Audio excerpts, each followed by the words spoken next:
नमस्कार दोस्तों।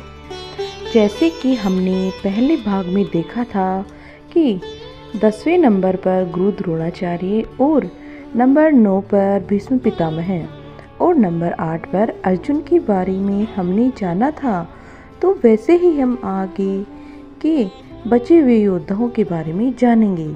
तो दोस्तों, जिन्होंने भी इन योद्धाओं के बारे में नहीं पता वह पहला भाग जरूर देखें। चलो अब वीडियो को शुरू करते हैं। अब नंबर 7 पर है एकलव्य। एकलव्य महाभारत काल के एक श्रेष्ठ धनुर्धर थे। जब गुरु द्रोण के पास एकलव्य शिक्षा के लिए गए तब गुरु द्रोण ने उन्हें शिक्षा देने से इनकार कर दिया था। इसके बाद एकलव्य ने द्रोणों को गुरु मानकर वन में धनुर्विद्या का अभ्यास शुरू कर दिया।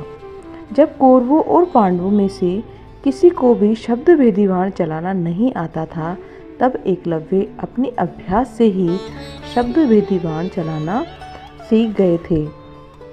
उनकी धनुर्विद्या को देखकर अर्जुन को भी डर लगने लगा था कि एकलव्य ही सर्वश्रेष्ठ धनुर्धर थे।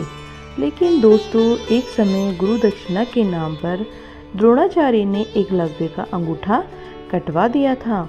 लेकिन इसके बाद भी बिना अंगूठे के एकलव्य बाण चलाना सीख गए थे। दोस्तों, एकलव्य इतने शक्तिशाली थे कि भगवान श्री कृष्ण को एकलव्य का वध करना पड़ा था।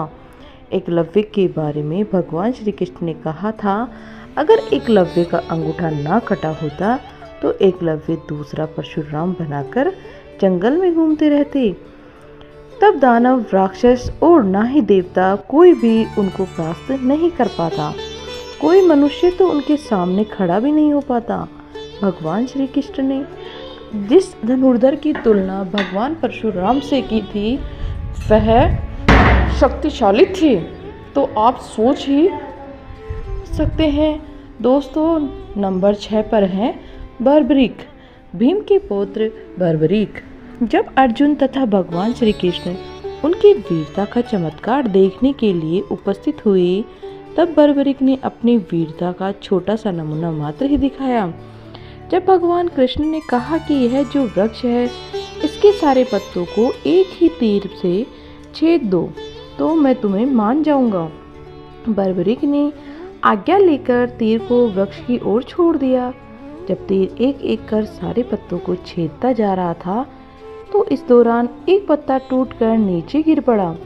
श्री कृष्ण ने उस पत्ते पर यह सोचकर पैर रखकर उसे छुपा लिया कि छेद होने से बच जाएगा, लेकिन सभी पत्तों को छेदता हुआ श्री कृष्ण के पैरों के पास आकर रुक गया। तब बर्बरीक ने कहा कि प्रभु, आपके पैर के नीचे एक पत्ता दबा है, कृपया अपना पैर हटा लीजिए, क्योंकि मैंने तीर को सिर्फ पत्तों को छेदने की आज्ञा दे रखी है, आपके पैर को छेदने की नहीं। बर्बरीक घटोत्कच के पुत्र थे।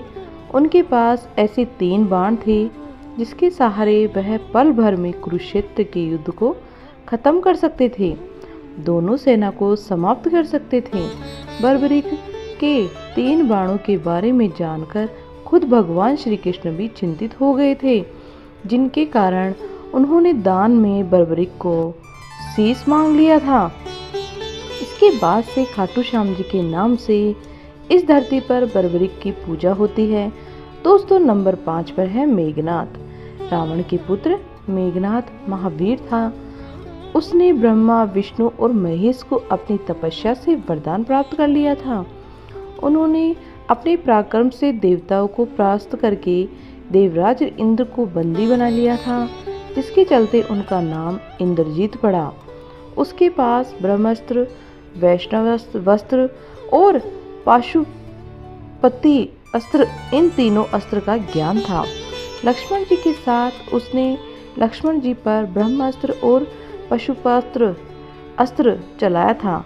उसे लक्ष्मण जी ने शांत कर दिया था, लेकिन युद्ध के दौरान एक समय उसने अपना नागपाश अस्त्र चला दिया था, जिससे लक्ष्मण जी और राम जी दोनों को बंदी बना लिया था। उसने उसी युद्ध में लक्ष्मण जी को मूर्छित कर दिया था।